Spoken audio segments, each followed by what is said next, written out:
It's an honor to have you for being in Korea, and how do you enjoying Korea and being in Korea? I've sometimes had this sort of instinct, but never had the time, to redo Plug-in City. And I've just done the same thing with the new Archigram, which is to write to lots of different people. We call favorite architect tournaments.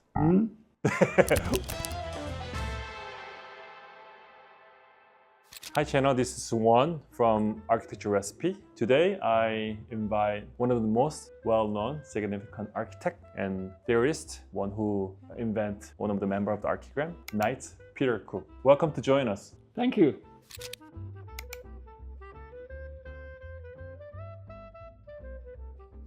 It's an honor to have you for being in Korea, and how do you enjoying Korea and being in Korea? We've had a great time here, and as one has in the past, but I think this is the best of the 3 or 4 visits I've made because everything is working, and we've met really great people and had amazing food. Right. So this is from my writers and our team, and so we are actually heading post-digital age. How architects used digital tool as to proceed architecture project, or how do you proceed or initiate our thought when we brainstorm architecture project, I guess. But this is like we are like in the middle of the age of like using AI too much, and we're into it. And there's like a competition actually won by fine art competition won by some man who actually used AI, and he won in it. And then using AI tool in Korean architecture era, and you think that's morally okay, or should we do a different way?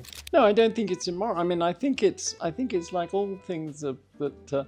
We're in that situation with AI, which I guess the people in the theatre were when the film started. They said it's going to be the end of theatre, and oh my God, or photography coming in onto art. And then eventually photography becomes art because it's still the interpreter. And I think the same thing has happened with modes of transport and so on. So, coming of the digital age over electricity. There's always this early period when everybody goes sort of is very worried, right, and enthusiastic at the same time. Whereas I'm an old sort of cynic, and I say, I'm interested in what people really do. If AI enables me to make the toilet flush better, that's fine. If an AI enables me to live for another few years, that's fine. If AI enables me to do a complex piece of geometry on a building, as I was doing recently, I had somebody working on AI manipulating, because it was quicker than me drawing it, or him even digitally drawing it. It did more things for you, but the rules were set. The parameters of how far it would think for itself were set. Because in the end, what I was much more interested in is whether it was, I don't care actually how a building is produced. I'm very interested in what it does for you. And so I come back to my hobby horse, which is the experiential basis of making architectural decisions. I think you can put it like that. You design from what happens and what could happen, not from comparing your interpretation with somebody else's interpretation, or letting the computer do it for you. Because the computer doesn't know whether you've enjoyed the ride or the view. The computer doesn't know whether actually you want to look out from the top of the roof, or simply go up there because they're selling knickers, this kind of thing. The person, and I think that what slightly worries me about what I see is that people become very dependent upon packaged solutions, whether they're done by AI, whether they're done on the internet, that people don't think. They go straight to the internet to tell them what they ought to think. And I see that a lot in architecture, actually. I see a lot of architects' firms where they've been looking at what everybody tells you should do, and then they sort of slightly tweak it and say, I guess that's what we should do. Whereas I think you drive onto here, there's a repeat, the same formulae. You think there must be other ways of living near the river in a high-rise. There must be. It's just, there's the same thing. For example, in Seoul, the river seems to be disregarded. It has its highways, it has a sort of scrubby land and it's a great river. It could be a great river. And things like that really concern me. That's not being an old sort of preserve everything person. I can't wait for some new kind of architecture to emerge. But I think it should come out of extending the experience. So it then leads you to sometimes say, could there be a more scenographic way of making architecture? Now, this is a dangerous territory for that. Meaning, could it be more based upon creating a sequence of experiences or potential experiences, and then letting the building form around that, which is like a back to front thing. Like we make a building, then we say, let's get an interior guy to make it look interesting. I'm saying, let's almost write this theatrical scenario for this building, and then put the stuff around it as necessary. I love the fact that you just mentioned about, because it somehow aligned with from your Archigram plugin city, that you actually not shape the plugin city to put people in, but you actually let people pick the shape of the unit or Archigram itself or the plugin city itself. And then in terms of that, I guess I guess what you're saying is really brilliant. I guess I've sometimes had the sort of instinct, but never have the time to redo plugin city.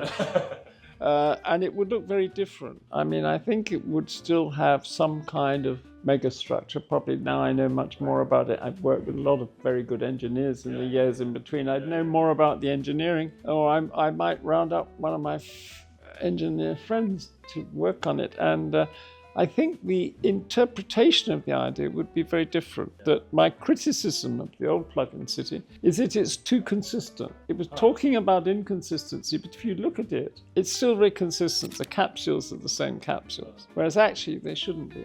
The structural intervals are rather sort of forced, I mean, I think we know many more things now than we did then, and we know much more about the vehicle. I mean, Mike Webb, who's still working, he's the same age as me, he's still working on sort of dwellings that extend and panels that come on and so on, which is interesting. He's able to sit with 2 or 3 very, very early projects that he did, and he's still working them 50 years later. Right. I can't do that. I mean, I'm for the now, And but I think it would be very interesting. I haven't got the time to do it. Conceptually, I would love to do another plugin city. I mean, I don't think if we want to talk about Neon, because after all, I'm one of the dozens of people who are working on Neon. We're still involved on a bit of it, and so far as I know, and let's be honest, it's going to be, if it does come out of the ground, and it's about to come out of the ground, it's going to be much more orthodox. It's going to be more old-fashioned than Plugin City, actually. Right. Because it's based upon heavy engineering. It's based upon fairly static heavy engineering. And in my opinion, and this is well known, it's far too high. I think it would have been more interesting, more intelligent to go maybe 80 meters up, 100 meters up. That's pretty tall. And get 10 kilometers of it out there. Instead of going 500 meters and maybe finding you. Because I think you're mentioning about some like a specific reference. But you mentioned a lot of things that I was going to ask a question about the generations, and absolutely I'm going to talk about the city in general Seoul city in general, and because responding to your plugin city, I want to listen to your opinion about, because like I guess we're facing kind of like a nomadic era because of the Elon Musk invent like fancy like mega bus that you can like take as a group and then give a ride everywhere. But so I guess maybe could it be from the walking city, sort of like the concept of nomadic gesture or nomadic idea of plugin city could be realized in current era. So responding to that, what do you think about that? I think the question of the mobilization of activities is a very interesting one, because on the one hand I've just been talking about in a way institutionalized activity, meaning do you do it in the cafe, do you do it in a large room, do you mix things that go on in a large room, etc. The business of, again, from my own experience, so far only the privileged have been able to have 2 houses and to sort of take off on Friday morning, whatever it is, drive maybe 2 hours. This is in the UK, in France, in USA, sort of system on the East Coast. Anyhow.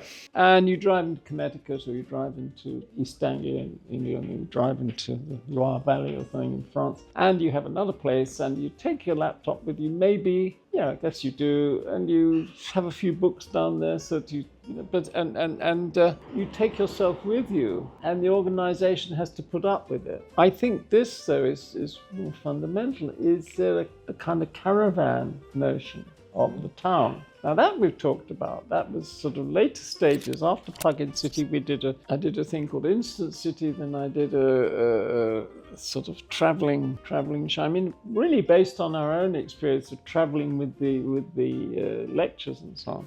That you could make a village occur anywhere. You could take your hovercraft and open up, and there was a village. I'm interested in also, but then I come back to, again, friends of mine who are probably wealthier than me, who have a second house 2 hours away. The 2-hour drive or the 2-hour train ride enables them to relax down after which isn't a complete week. Usually it's up to about Thursday night or Friday morning. And then they're in this other place and they come alive again. But then they have the bother of driving back into town on Sunday night or Monday morning. If that is smoother, if that's a rollover, I still think you would get territorial things. I think that still people will, if you have the Musk bus or whatever the hell it is, or, you know, if you could stick everybody in a cabin and you take the cabin with you from, I mean, that could be a very interesting notion, that the actual room in which you do whatever you do is taken on a helicopter or a drone, a large drone, put in Suffolk countryside or Connecticut, wherever. Or whether, but I think you still get interesting patterns. I'm always fascinated when you go to certain parts of, say, the English countryside. I noticed the same thing in Australia, funnily enough, but I digress. That there's a certain place where, yeah, everybody's escaping, but they've taken a certain milieu with them. And so we went to this place up on the hills in Australia, which was about 80 kilometers from Gold Coast where we were building. And there was a town, little sort of pretending not to be a town, but it was a town, full of art galleries and certain kind of food. So these urbanites, in love with Europe still, had taken themselves with themselves onto the hill and then recreated a sort of urbanism. And that was weird. I found that fascinating because it was neither a town, nor was it the other town, nor was it isolating yourself right in the bush. It was something in between, and I think you get that pattern. Again, I keep quoting Connecticut, but I keep quoting Suffolk, which is the Connecticut. They want the urbanism, but they don't want the urbanism. They don't want the not urbanism. And we have to take that wish seriously, I think. You know, so I know people who go out into the English countryside, but they want somewhere where there's a really good delicatessen, not more than 10 minutes drive. You know, they don't want to go into the countryside and find that the food is primitive and they can't get it. Or they still want a good delicatessen. And you can sniff where, mostly people with money, but you can sniff the patterning by the little local shop. So you can go into one little village shop in England and all they've got is kind of milk, beer and eggs, pretty much, you know, and a notepad. You go to another village shop, same size of shop, 2 types of whiskey, champagne and eggs and milk, you know, and you know, it's a certain milieu. Now that if that could be spread, I'm not suggesting every village shop has champagne, but it's quite interesting when they do. It tells you about the networking, it tells you about, and there's the restaurants suddenly. I mean, it's not just the space in which to work, it's the things that come with it. And I think if the Musk thing is too basic and too, you know, it ends up like being a McDonald's, meaning there's only one kind of burger, there's only one kind of table, end of conversation. Right. Whereas the real privilege, which should be for all, not just for the wealthy, is that you could go into the equivalent, or you could get, I mean, a sort of, so I'm almost suggesting a sort of Amazon situation throughout the countryside. I don't know what I mean by that, whether suddenly a drone can come in and bring you your favorite chocolate. Somehow it's got to be a system involving drones, mobility, servicing, range of opportunity, and a kind of liberalization of categories. Do you follow me?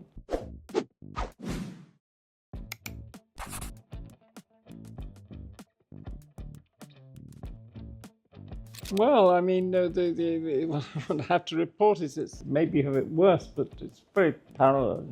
London is a great city to be in, and seems to have recovered from COVID rather better than others. It's full of tourists right now, but it's expensive, and people like these guys here from the middle, we don't have so many high rises. We do increasingly have, but not enough, and they can't afford they can't. They move further and further out. Then they move to satellite towns in sort of quasi countryside, fairly boring places, and they spend time commuting.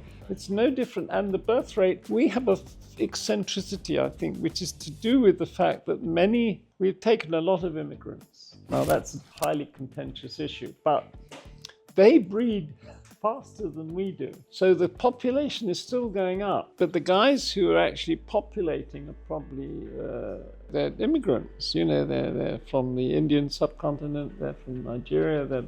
That's not a racist comment, it's just a statement of fact. And the white Anglo-Saxons are breeding probably a little bit more than you guys, but not greatly. I mean, we only have one child, so we're debreeding, even we were. But the number of people coming in is such that the population is still creeping up and still heading towards the cities, even though the cities are expensive. But then the sort of average family moves, they come into London or Manchester, one of the biggest cities, for some years, and then they just can't afford it with the kids and so they move to sort of boring places that spread into the countryside that are fairly faceless. Not usually high-rises, they're usually little houses. Although I myself am very interested in the notion of putting high-rises in the middle of forests. I think it comes into the lecture.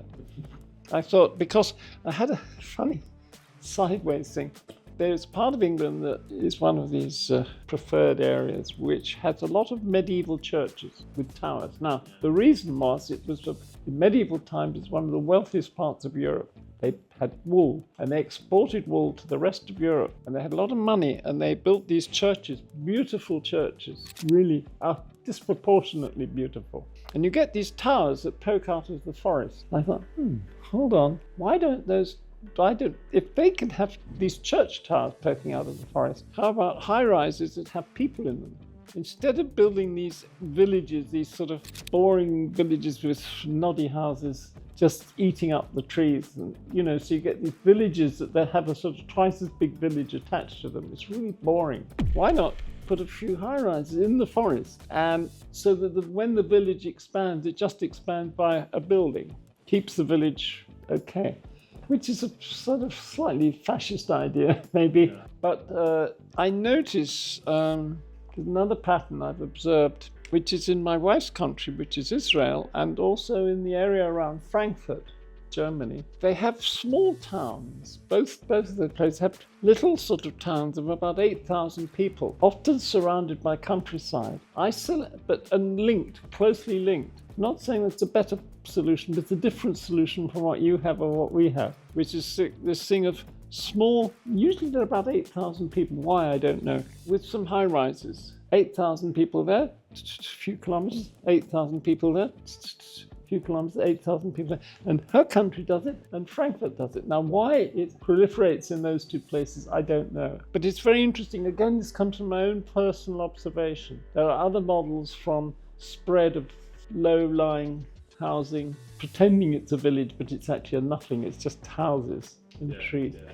Or building high-rises, making the city with more high-rises. I mean, what's happened to London very recently, not as much as here, but suddenly there are many more high-rises. Even in the last 5 years, it's quite noticeable. And in the peripheral areas, not so much in the centre, suddenly we're copying you. And there are these high-rises coming up all over the place to try and absorb these people that are coming in. And I'm not sure it's a great solution, because all we're doing is what you're doing. I in the past have done projects where the town was made up of caravans, and we do have caravan parks, but they're usually for rather poor people, and they're usually in crappy places. And when there's a wind, they blow over. Unpleasant things happen to them. So it's not necessarily a good solution. But I think there are many things we have to look at. The other thing that intrigues me, and I won't live to see it, neither will you, is if there's flooding, because now already the water is going up. If I think of London, quite a big chunk of it will be underwater within 100 years or something. What do you do then? You say, oh my God, the whole thing. The idea of the floating city or the city on pontoons is not, to me, rather attractive. I wouldn't mind living on a pontoon or in a boat. Now only the rich can afford to live in a boat, but how about if everybody's living in boats? We've got lots of coastlines, so have you. Now, I like thinking of all these funny possibilities. Some of them are probably rubbish, but you have to include them, not just build a slightly neater high-rise. Otherwise, you're just decorating with. I think we need to, as you and your group came up with the Archigram, in this generation need to come up with the second version of the Akigram to regenerate city or make city actually working. I think why we had an effect was not just timing. It was a period when there was a lot of optimism actually, but the buildings going up were fairly sterile. We had the privilege of, the Archigram group is quite interesting on analysis because it was 6 guys. Okay, guys, now it would include women, I'm sure. Not just because you want to, it would anyhow. 6 guys, and we couldn't do computer because they didn't operate then, not in the same way. All from different schools, all with 10 years between the oldest and the youngest, which is quite a lot at that point. None of them gay, but all having very different taste in girlfriends, very different taste in clothing, very different taste in music. Now I mention that because it's a fact. So you multiply these things. You see, it's quite a lot of variety.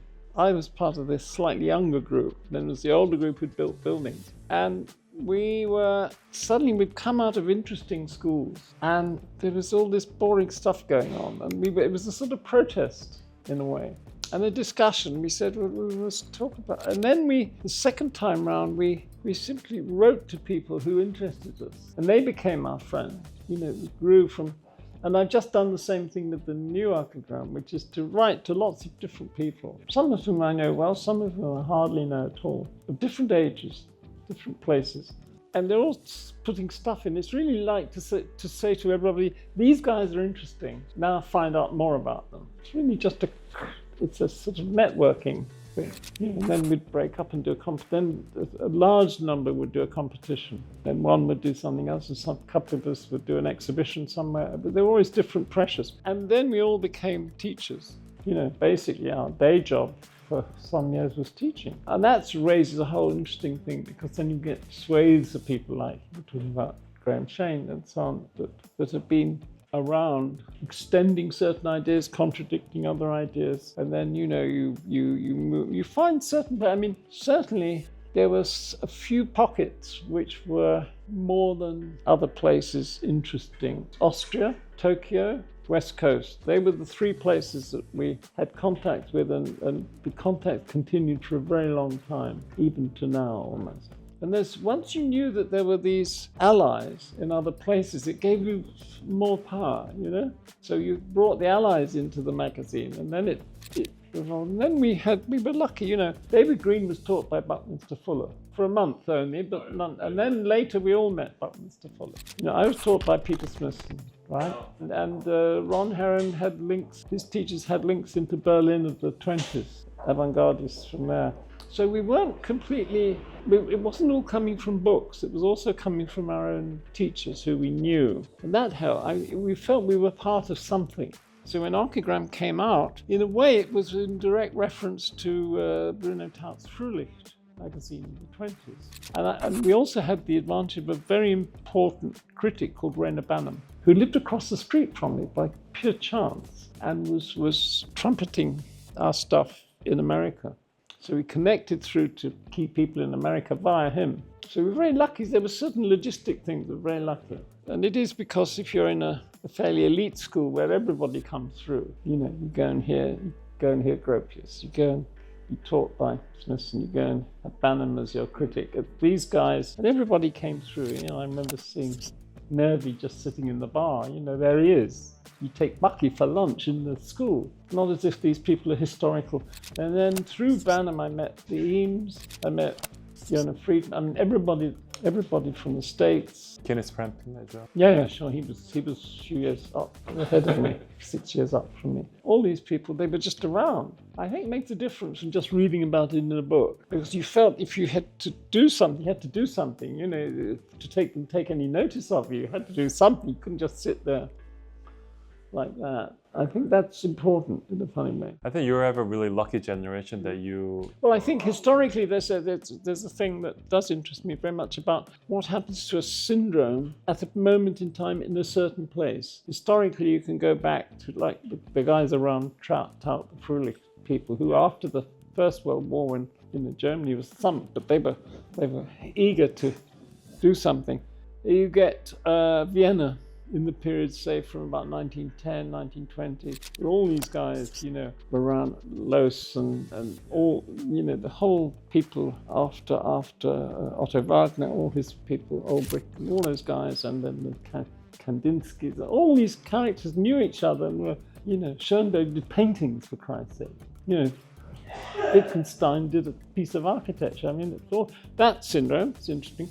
Another one, which I didn't experience, but I've known people from it, which would have been Detroit in about the 1950s, when Old Man Saarinen and then the younger Saarinen were there in Cranbrook, and then everybody, you know, Eames was there, Batoya, Venturi. They were all there were some more names. They were all in Detroit at this time. So this is a special thing. Then I would say Tokyo in about 1980, 90, when Kurokawa, Izuzaki, early days around Tangi, and then the people that spread, the metabolists, and then post-metabolists, you know, Ito and Hasegawa, who are still friends of mine. And so you get these pockets, and I think we were in one of those pockets that they're more than the sum of their parts, because there's a scene going on.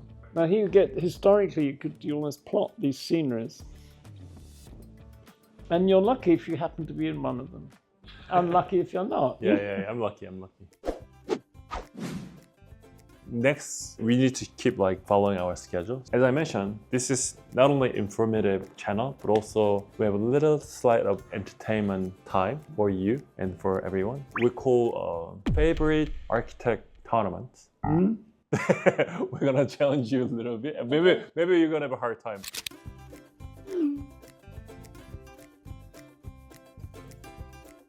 Yeah. Let's roll it. See. So we have Zaha versus Rem Koolhaas. Oh, Zaha. I mean, I knew both of them very well. It's very difficult. BIG and Sana. Sana. Okay. Banjo, piano, and Tom. Oh, Tom. Okay. Chipperfield and Hedwig. Hedwig. There you go.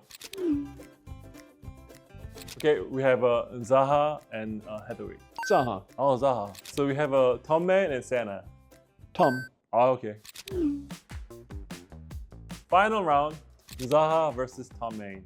Probably Tom by... Oh, yeah. There you go. So you pick Tom? Yeah. Okay, so Tom is your most favorite architect in the world, I guess. Well, you did mention... No, he's pretty much. I mean, it's this is only difficult because I know these people as persons so much. Therefore, I'm colored not only by what they do architecturally, but them as them. Yeah, this is all about you picking your favorite person, so just for fun, and we just did it, and... Oh, that's it? That's it. There's probably only about one person on there that I really dislike. You shouldn't mention it. Don't mention it. So, last question. I really want you to give us advice to the young generation architects. With a one sentence, is it possible? Look at things and travel. Great. This is Won Lee from Architecture Recipe. Today we had one of the greatest architects in the world, Peter Cook. Thanks for watching us and subscribe, and I'll see you later. Thank you. Bye. Say bye. Bye.